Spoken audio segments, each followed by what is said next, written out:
Doctor Mahesh Kumar Gupta, MSG college Bharatpur.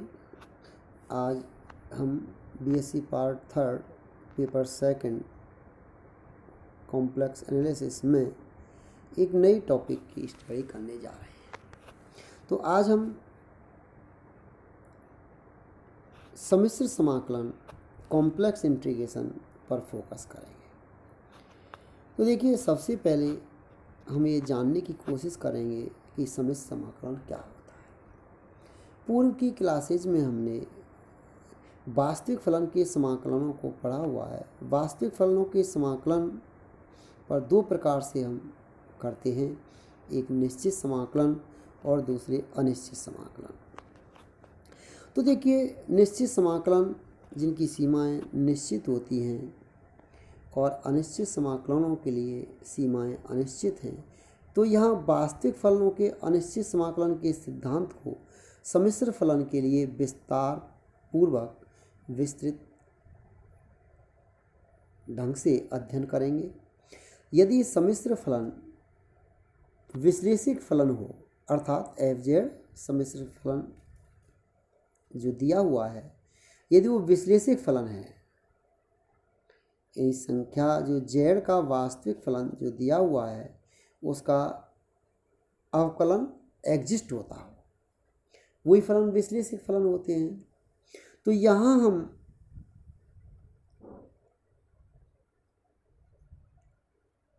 सम्मिश्र फलनों के सम्मिश्र समाकलन ज्ञात करेंगे। तो देखिए, इसके लिए हम कुछ डेफिनेशंस हैं जिनका हम अध्ययन करेंगे, जिसमें जो सबसे पहले जो डेफिनेशंस आती है, क्योंकि उनका अध्ययन करने के लिए हमको कुछ इम्पोर्टेंट टर्म्स चाहिए, उनकी स्टडी चाहिए, तो उन पर फोकस करना जरूरी है, जो बीच बीच में हम यूज करेंगे। पहला यहाँ आता है रेक्टिफिबल कर्व, चाप कलनीय कर्व। अब हमको ये जानना होगा कि रेक्टिफिबल कर्व क्या होता है, इन चाप कलनीय वक्र किसे कहते हैं।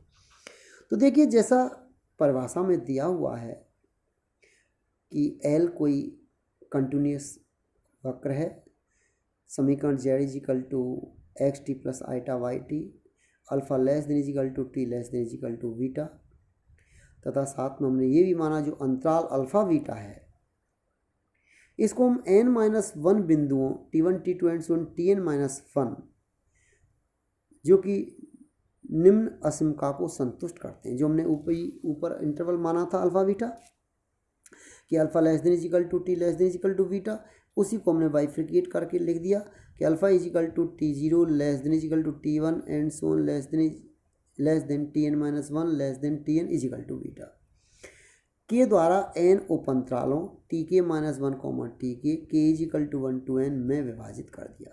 तो यहाँ जो t है उस t को विभाजित किया गया है, तो इसलिए वो हमने लिख दिया set p t0 t1 and so on tn। ये हमने सेट एक डिफाइन कर दिया कि t0 तो ये अल्फ़ा बीटा का विभाजन कहलाता है। तो सबसे पहले जो अल्फ़ा बीटा अल्फा t जो बीटा है, वो t का हमने जो विभाजन किया है उसको हमने सेट के द्वारा दिया हुआ है। अब इस विभाजन को हम यहाँ जो उप अंतराल हैं, तो उप अंतरालों की जो महत्तम लंबाई को विभाजन का मानक कहते हैं। वो क्या कहेंगे, इसको हम उप अंतरालों की जो महत्तम लंबाई को विभाजन का क्या कहेंगे, मानक। और इसको कैसे ज्ञात करते हैं, इसका फॉर्मूला दिया हुआ है। देखिए कि विभाजन का मानक नॉर्म p और मैक्सिमम, यानी इन अंतराल में से जिस अंतराल की मैक्सिमम लंबाई होगी उसी को हम चूज कर लेंगे। तो maximum tk-1 that is k 1 to n so on। तो t के मानों के लिए अब हमने देखो ग्राफ खींचा हुआ है, एक ग्राफ बना दिया है। Z0 यानी x0 + y0, Z1 Z2 and so on, ये लिख दिया Zn। तो Z k Z के tk है, tk यहाँ पर पॉइंट लिया हुआ है। अब इन सब बिंदुओं के आधार पर छोटी सरल रेखा बन जाएंगी। ये अगर इन Z0 को Zn से मिला देंगे तो पॉलीगन बन जाएगा। अब ये समय ओपन पॉलीगन दिखाया गया है, चित्र से आपको स्पष्ट है, चित्र में दिखाया गया है ओपन पॉलीगन है। अब 7.1.2 में इन सबको हमने जोड़ दिया है। जोड़ने के बाद इसका सुप्रीमम ले दिया है हमने, supremum p is equal to summation k is equal to 1 to n mod z k-1 is equal to हमने l मान लिया है, क्योंकि सुप्रीम p में लिमिट लेते हैं तो हमने लिमिट ले दी इसकी n टेंस टू इन्फिनिटी पर। तो लिमिट लेने के बाद इसकी सपोज लिमिट l आ गई लेस देन इन्फिनिटी, इसको हम योग का उच्चक कहते हैं। तो यहाँ पर लिया गया है। तो अब ये जो कर्व बनता है l, उसको हम चाप कलनीय वक्र कहते हैं। तो हमने यही कहा था कि सबसे पहले हम डिफाइन करेंगे चाप कलनीय वक्र क्या है। तो हमने ये चाप कलनीय वक्र डिफाइन किया इस तरह से। तो अर्थात non negative real number l को वक्र l की लंबाई कहते हैं, परंतु यदि विभाजन p के लिए जो 7.1.2 जो इक्वेशन दी हुई है उसमें ये संख्या जो है l यदि इन्फिनिटी से बड़ी हो जाएगी, यहाँ पर छोटी दी हुई है लेस देन, यदि बड़ी होगी इन्फिनिटी होगी, उपयुक्त विभाजन p के लिए दिए गए योग सूक्ष्म रूप से बड़ी संख्या होने पर l को हम अचाप कलनीय वक्र कहते हैं या अनंत लंबाई का वक्र कहते हैं। तो यहाँ लेस देन l जो है ये इम्पॉर्टेंट कंडीशन है, अदरवाइज ये नॉन रेक्टिफिएबल कर्व हो जाएगा। अब दूसरी टर्म्स आती है कंटूर क्योंकि इंटीग्रेशन में हमको कंटूर की इनकी सब की आवश्यकता पड़ती है, तो हम डिफाइन करेंगे contour, that is very important terms. तो वही वापस वहीं पर चलें जो से हमने पहले ले लिया था कि z is equal to Z T x T plus iota Y t और alpha less than is equal to T less than is equal to beta, t के संतत फलन हैं आपके समझ से। अब इसमें हमने अभी डिफाइन किया हुआ है कंटिन्यूअस जो चाप जो हमने लिया हुआ है एल, उसको निरूपित करने वाला वक्र आपको दिखाया हुआ है ऊपर चित्र में। तो अब देखिए Z is equal to Z T x T plus iota Y T, okay. तो ये समीकरण जब नंबर 7.2.1 में जो दिए हुए प्रांत टी के अब एक से अधिक मानों के लिए संतुष्ट है तो ये बहुल बिंदु कहते हैं, और एक मान के लिए संतुष्ट है तो इसको हम सिंगल वैल्यूड कहते हैं। तो ये बिना बहुल बिंदु वाले संतत चाप को हम जॉर्डन कर्व कहते हैं। तो ये बहुल बिंदु के न होकर के बिना बहुल बिंदु वाले एक मान के लिए। अब समीकरण 7.2.1 द्वारा वर्णित एक जॉर्डन कर्व पर तथा एक मान ये हो तो संवृत अंतराल अल्फा बीटा में स्थित टी के सभी मानों के लिए X T Y T X dash Y dash संतत फलन हो, तो ये जो जॉर्डन कर्व है वो क्या कहलाएगा, एक रेगुलर कर्व कहलाता है। क्या कहेंगे इसको हम, रेगुलर कर्व। तो देखिए परिमित संख्या में नियमित चापों की संतत श्रृंखला, यानी जो फाइनाइट नंबर में आपकी जो नियमित यानी रेगुलर जो चाप हैं उनकी जो चेन है, कैसी चेन है, कंटिन्यूअस चेन से बनने वाले जॉर्डन वक्र को क्या कहेंगे हम, कंटूर। ये एग्जाम में छोटे क्वेश्चंस में भी पूछा जाता है, तो इसलिए बहुत इम्पोर्टेंट है। जॉर्डन कर्व के आधार पर मैंने जॉर्डन कर्व आपको बताया कि जॉर्डन कर्व ऐसे ही होते हैं जो Z equal to X T plus iota Y T, जिनके एक मान होते हैं जेड के मान पर, तो उनके लिए हम जॉर्डन कर्व डिफाइन करते हैं। जॉर्डन कर्व के बाद हम नियमित कर्व डिफाइन करते हैं कि मान लीजिए वो संतत फलन है तो चाप को हम जॉर्डन को नियमित कर्व के रूप में डिफाइन कर देते हैं।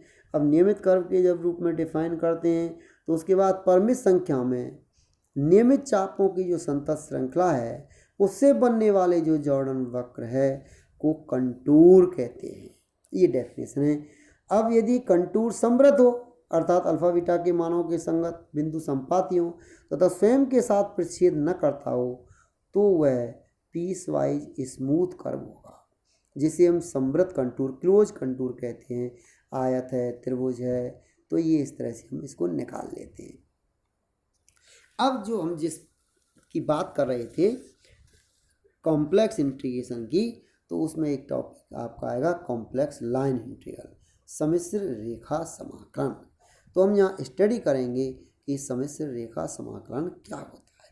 तो सबसे पहले हम यहाँ पे सम्मिश्र रेखा समाकलन की बात करेंगे, उसके आधार पर हम अगले टॉपिक को पढ़ेंगे। अभी हमने जो डेफिनेशंस पढ़ी थी वो सभी यहाँ पर काम आएंगी, आप देखेंगे। सम्मिश्र समाकलन, रेखा समाकलन, तो देखिए पहले हम डिफाइन करेंगे सम्मिश्र रेखा समाकलन होता क्या है। तो इसके लिए देखिए आप कि यहाँ वो इस तरह से हम मानेंगे जो एफ जेड कोई जेड का संतत फलन है जिसका विश्लेषक होना आवश्यक नहीं है, क्योंकि इंटीग्रेशन के लिए फलन का विश्लेषक होना आवश्यक नहीं है। तो ये पहले ही कह दिया है। परंतु चाप कलनीय चाप सी जिसके सिरे ए और बी हैं के प्रत्येक बिंदु के संगत एफ जेड का निश्चित मान है। ये इसमें कंडीशन इंपॉर्टेंट है। विश्लेषिक नहीं हो फलन कोई बात नहीं चलेगा, लेकिन चाप कलनीय वक्र जो सी है के प्रत्येक बिंदु के संगत एफ जेड का निश्चित मान एक निश्चित मान है। अब इसके लिए देखिए, माना कि मान लेते हैं सी का समीकरण है जेड इजिकल टू वक्र जो सी है उसका समीकरण Z equal to X T plus iota Y T है, और alpha less than equal to T less than equal to beta एक क्लोज इंटरवल है जिसको हमने टी में डिफाइन किया था, वहाँ नॉर्म निकाली थी, तो इसीलिए अंतराल पी को जो पहले डिफाइन कर चुके हैं अल्फा बीटा, तो P equal to alpha equal to less T0 T1 and so on Tn equal to beta. वही कंडीशन है इसमें 7.1.2 में जो बताया गया है। तो इसलिए अब हम इनको विभाजन स्वेच्छ विभाजन के अनुसार ले लेते हैं। A equal to T0 sorry a equal to Z0 Z1 and so on Zn equal to b है। अब इसका हम योग निकाल लेते हैं। ये आप देखो 7.2 डायग्राम में देख रहे हैं। 7.2 डायग्राम में जो आप देख रहे हैं, देखेंगे 7.2 डायग्राम में ये हमने छोटे छोटे कर्व यहाँ पर बनाए हुए हैं 7.2 डायग्राम में। Z0 से Z1 Z1 से Z2 एंड सो ऑन, ये लास्ट वाला वन, इन सबको हमने ऐड कर दिया।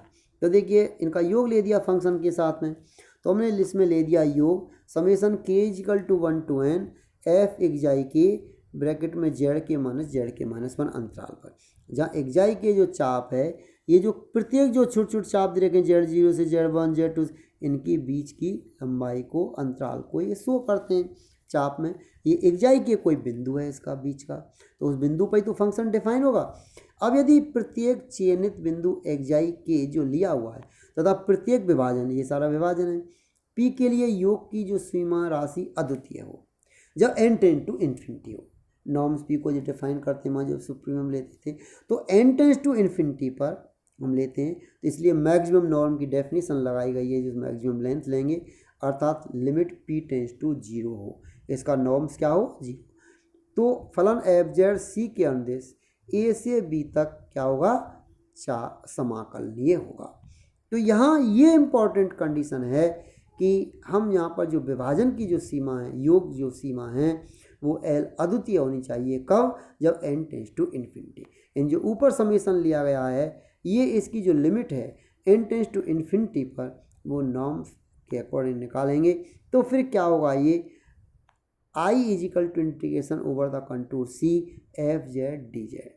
तो पहले भी मैं कह चुका हूँ कि C पर एफ जेड की जो कंटिन्यूटी है समाकलन 7.3.1 के अस्तित्व के लिए ये क्या है, पर्याप्त प्रतिबंध है, सफिशियंट कंडीशन है। कौन सी वाली? कि नॉर्म P टेंड्स टू 0 तब फलन एफ जेड चाप C के अंदिश A से B तक समाकलनीय होगा। तो ये इस तरह से हम लिख सकते हैं। इसको आगे हम फिर इस तरह मैथमेटिकल लिख देते हैं कि integration over the contour C, that is very important formula है, integration over the contour C F Z D Z is equal to limit n tends to infinity norm P tends to 0 summation r is equal to 1 to n F xi r bracket में ZR minus 1 7.3.2, जहाँ ZR minus 1 less than is equal to xi r less than is equal to ZR। Integration over the contour C F Z D Z को सम्मिश्र रेखा समाकलन या F Z का C के अंदिश रेखा समाकलन या C के अंदिश A से B तक एफ जेड का निश्चित समाकलन कहते हैं। तो इस तरह हमने रेखा समाकलन को डिफाइन किया। तो ये रेखा समाकलन बहुत इम्पॉर्टेंट पार्ट है इसका। अब आप देखिए, आप जानते हैं कॉम्प्लेक्स नंबर में जब हम इंटीग्रेशन फाइंड आउट करते हैं तो अबाउट रियल एक्सेज करते हैं या अबाउट कॉम्प्लेक्स एक्सेज करते हैं, तो उसको फिर हम दोनों एक्सेज की तरफ से ले करके करेंगे। तो इसमें आगे बताया गया है, अभी हम आगे जो 7.3.2 टॉपिक पर डिस्कस करेंगे कि हम यहाँ पर देखेंगे कि यहाँ देखिए वास्तविक रेखा समाकलन एक टॉपिक पे इस पर बात करेंगे, फिर इसके नेक्स्ट हम पॉइंट्स की डिस्कस करेंगे कि वास्तविक रेखा समाकलन माना कि Pxy और Qxy वास्तविक फलन है, क्योंकि आप जानते हैं कोई कॉम्प्लेक्स नंबर होता है उसके दो पार्ट होते हैं, रियल और इमेजिनरी। संख्याएं दोनों ही वास्तविक होती हैं, आइटा लगने के कारण कॉम्प्लेक्स होता है। तो Pxy Qxy वास्तविक फलन है जो कि C के बिंदु पर संतत हैं। तो सी के अंदिश वास्तविक फलन रेखा समाकलन p d x plus q d x i को मैंने लिख दिया integration p x y d x plus q x y d y integration over the contour c p d x plus q d y, ये हमने लिख दिया है, के संकेत से व्यक्त करते हैं। अब हमने 7.3.3 से व्यक्त कर दिया है इसको। अब ये समझाया गया है। तो यहाँ आप ये देखेंगे कि यदि सी का प्राचलिक समीकरण x equal to F T तथा y equal to G T है, t1 less than equal to T less than equal to t2 हो, तो अब 7.3.2 को निम्नानुसार लिखा जा सकता है कि उसकी फॉर्म बदल दी, p के अंदर इनके मान रख दिए, मान आ गए। आप जानते हैं कि F Z equal to U X Y plus iota V X Y होता है, या यू प्लस आइटा वी लिख देते हैं, और Z equal to X plus iota Y होता है, इसलिए D Z equal to D x plus iota D Y हो जाएगा। तो रेखा समाकलन integration over the contour C F Z D Z को वास्तविक रेखा समाकलन के रूप में कैसे व्यक्त करेंगे? Integration over the contour c दिया हुआ है f Z D Z equal to f Z का मान लिख दिया u plus iota v into d z का मान लिख दिया d x plus iota D y, multiply कर दिया integration over the contour c u d x minus v d y plus iota over the contour c बाहर ले लिया v d x plus U D Y 7.3.5। इस तरह से हमने 7.3.5 तो आज हमने दो बात डिस्कस की कि रेखा समाकलन क्या होता है, रेखा समाकलन को परिभाषित किया, integration over the contour C F Z D Z summation N equal to 1 to n की limit N tends to infinity लेकर के F X I R Z R minus one interval पर ये डिस्कस किया। इसमें दो डेफिनेशन चापकलनीय वक्र है, जॉर्डन कर्व है, ये हमने डिफाइन की कंटूर है। अब हम जो नेक्स्ट डिस्कस करेंगे अगले पार्ट में कि परिभाषा से समाकलनों का मान ज्ञात करना। अभी तक तो हमने इनकी परिभाषाएं पढ़ ली, अब इसकी एप्लीकेशन कि किस तरह इनके मान ज्ञात किए जाएं। अभी तक तो हमने केवल इनके परिभाषाएं लिए, अब आप देखिए हम इनके मान ज्ञात करेंगे। तो समित समाकलन की परिभाषा का उपयोग करते हुए हम समाकलन का मान ज्ञात करेंगे। थोड़ा मुश्किल होता है, लेकिन इसके उपरांत हम कुछ नीचे सरल समाकलन की परिभाषा की सहायता से प्राप्त करेंगे और इसमें एक कॉची-गूसर्स प्रमेय को सिद्ध करेंगे हम आगे, तो उससे भी इसकी हेल्प मिलती है समाकलन ज्ञात करने में। तो हम यहाँ पर देखिए इनको उदाहरण के रूप में लिया गया है, थ्योरम के रूप में भी दिए होते हैं। Integration over the contour C D z, integration over the contour C mod D z, और third integration over the contour C Z D z, जहाँ बिंदु ए और बी को मिलाने वाला कोई चापकलनीय चाप है। इन तीनों चीज़ों की वैल्यू निकाली गई है। Integration over the contour C D z, integration over the contour mod D z, integration over the contour C Z D z, a और बी से मिलाने वाले कोई चापकलनीय चाप है। तो इनके मान क्या होंगे इसके बारे में हम विचार करेंगे। तो देखिए by using the definition of complex integration. अब आप देखिए चूंकि दिए हुए समाकलन की बात करें हम, तो यहाँ देखिए इसमें डेफिनेशन यूज करेंगे जो भी हमने डेफिनेशन पढ़ी हुई है 7.3.2 में। तो integration over the contour D Z, अब फंक्शन एफ जेड की वैल्यू कितनी है यहाँ पर? Integration over the contour C F Z D Z में आप देखेंगे 7.3.2 में, तो यहाँ एफ जेड कितना हुआ 1। तो integration over the contour C D Z limit N tends to infinity definition में लगाई हुई है, तो हमने लिमिट लगा दी। समेशन एन इजी r equal to 0 to n लगा दिया, उसमें कोई दिक्कत नहीं है। वन डॉट एफ एक्स आई की जगह पे वन डॉट लगा देंगे, तो यहाँ पर हमने लगा दिया जेड आर माइनस 1। ओके, अब N tends to infinity bracket में अब इनकी वैल्यू रख दें 0 to 1 तक। तो देखिए Z1 माइनस Z0 आ जाएगा, नहीं आ जाएगा? यहाँ पर ये गलत लिखा हुआ है R equal to 0, R equal to 1 2 है, तो कोई दिक्कत नहीं, आप लिख देना, करेक्शन कर देना, आर इजिकल टू 1 है ये। तो फिर हमने इस plus Z2 minus Z1 plus and so ZN minus 1 तक ले लिया, n तक लिया ना। अब इनको आप जब ऐड करेंगे तो सब कट जाएंगे आपस में। देखिए Z1 से Z1 कट गया, Z2 से Z2 एंड सो ऑन, तो केवल आपके पास में जो बचेगा ZN माइनस Z0 बचेगा, ZN minus Z0। Z N B के बराबर है और जेड जीरो ए के बराबर है, इसलिए integration over the contour C D Z is equal to B minus A आ गया। यदि ये कंटूर क्लोज्ड है तो B is equal to A होगा, ए की लिमिट होगी, यानी ए पॉइंट बी पर आ जाएगा। आप डायग्राम 7.2 से देखेंगे, जब दोनों पॉइंटों को मिला दिया जाएगा एंड पर तो A is equal to B हो जाएगा, इसलिए इसकी वैल्यू 0 आ जाएगी। तो integration over the contour C D Z is equal to 0 होगा जब कंटूर क्लोज्ड है, और ओपन है तो बी माइनस ए होगा। इसी तरह second point integration over the contour C mod D Z, इसको हम फाइंड आउट करते हैं। Limit N tends to infinity summation R equal to 1 to n, यहाँ भी एफ जेड इजिकल टू 1 है तो 1 रख दिया। अब ये ध्यान रखना ये मोड डी जेड है, तो mod Z R minus one summation R equal to 1 to n, values रख दी हमने सबकी ऊपर की तरह, यहाँ मोड लग जाएंगे। Mod Z one minus Z zero plus mod Z two minus Z one plus and so on plus mod Z N minus one, यहाँ प्लस लगाया नहीं, लगा देंगे। अब आप देखिए ये mod Z one minus Z zero क्या है, लेंथ है।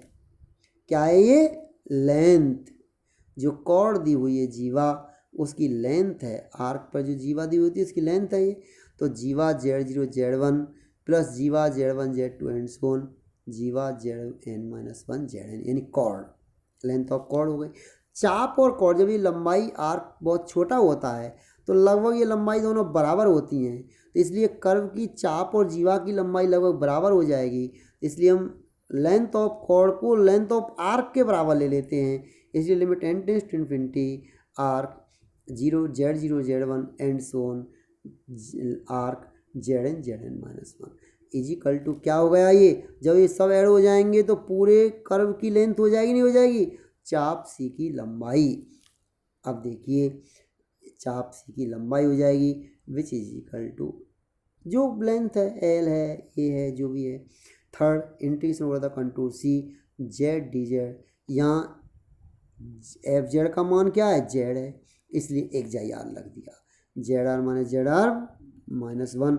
अब हम इसमें वैल्यू रख देते हैं, तो देखिए जेड वन इंटू वैल्यू रखेंगे तो limit N tends to infinity summation R equal to 1 to n Z R minus one. एक वैल्यू और निकाल लेते हैं, कम वाले पर और ले लेते हैं, तो limit N tends to infinity R equal to 1 to n Z R minus one और जेड आर माइनस वन। आप जानते हैं कि एन टेंस टू इन्फिनिटी जा रही है लिमिट, एक पॉइंट आगे से भी ले देंगे तो कोई फ़र्क नहीं पड़ेगा, इन दोनों को जोड़ देते हैं। जोड़ने के बाद 2 into limit integration C Z D Z limit N tends to infinity summation R equal to 1 to n Z R का square minus Z R minus one का स्क्वायर। जब इनकी फिर इनके पॉइंट्स रख दिए हमने कि Z one square minus Z zero square plus Z two square minus Z one square plus and so on plus Z N square minus Z N minus one का स्क्वायर, कैंसिल हो जाएंगे। केवल हमारे पास में क्या रह जाएगा, limit N tends to infinity Z N square minus Z zero square, उसकी लिमिट रख देंगे तो B square minus A square. So therefore integration over the contour C Z D Z की वैल्यू हमारे पास निकल करके आ गई 1/2 B square minus A square.